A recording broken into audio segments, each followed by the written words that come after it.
when they say that they're going to be ready, like sets and, you know, or today we were going to do this, but now they tell me they need one more day with the spaceship.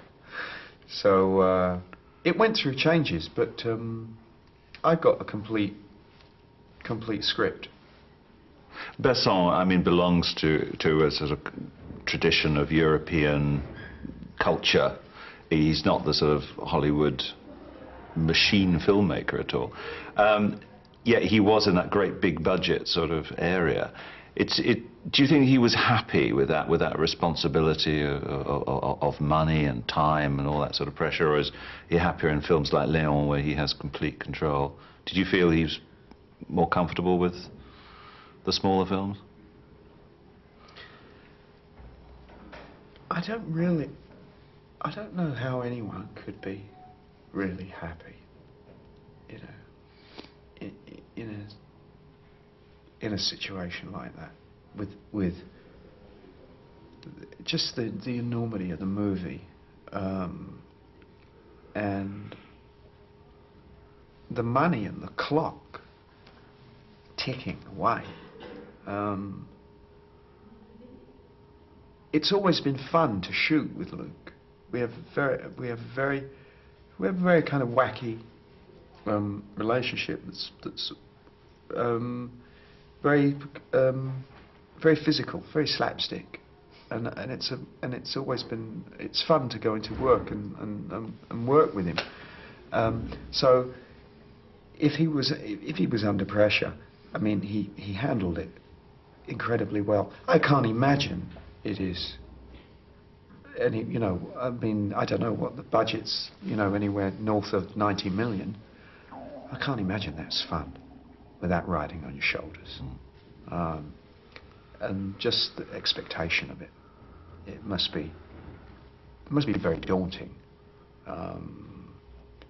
But he, you know, most days he kept a smile on his face. You know, it's. But maybe he should even. Maybe Luke should go even smaller than Leon. I mean, the film was, The Fifth Element was launched here in Cannes with a party, the budget of which was larger than that of many British films, including one I believe you made yourself. Yeah. Does that perhaps offend you as a filmmaker, that amount of money can be spent on one end of cinema and to the starvation of the other? Yes. Yeah.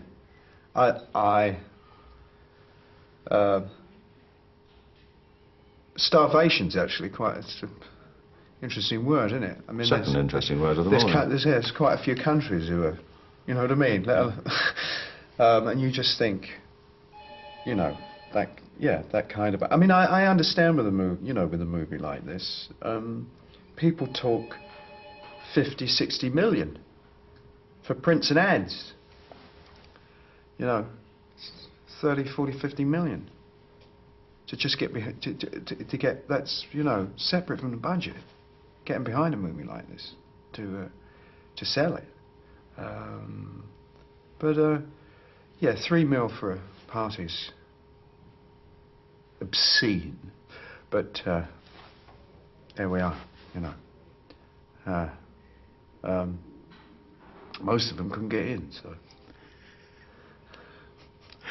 And do you think your relationship with Luke is an ongoing one in terms of films? I mean, when he makes the next call, would you say yes within 3 minutes?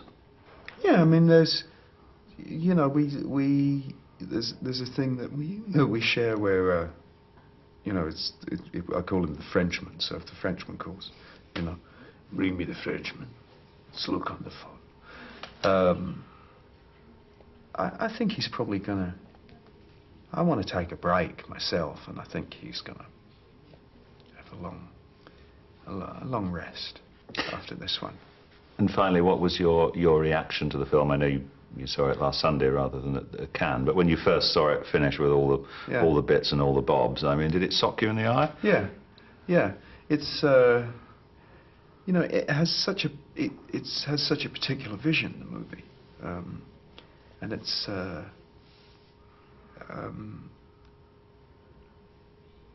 yeah, it's amazing to watch something like this. As I said, you know, there's a lot of things that you're doing that are not there, and then he says, you know, okay, now you're flying towards, you know, you're in the spaceship flying towards the Floston, you know, and then you see it and you go, wow, that's what I was doing, you know. It looks pretty good. And a lot of people worked on the film.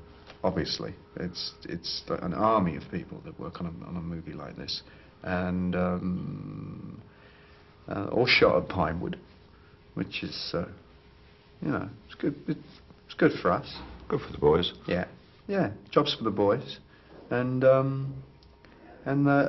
last week when I saw it, you know, there was all the family and friends and all the people that have worked on the movie, and I think that everyone was, you know, thrilled with it, and their work, and you know, it's up there, it's up on the screen. So, Surprising thing is that it's so funny. yeah, That's the nice thing about it.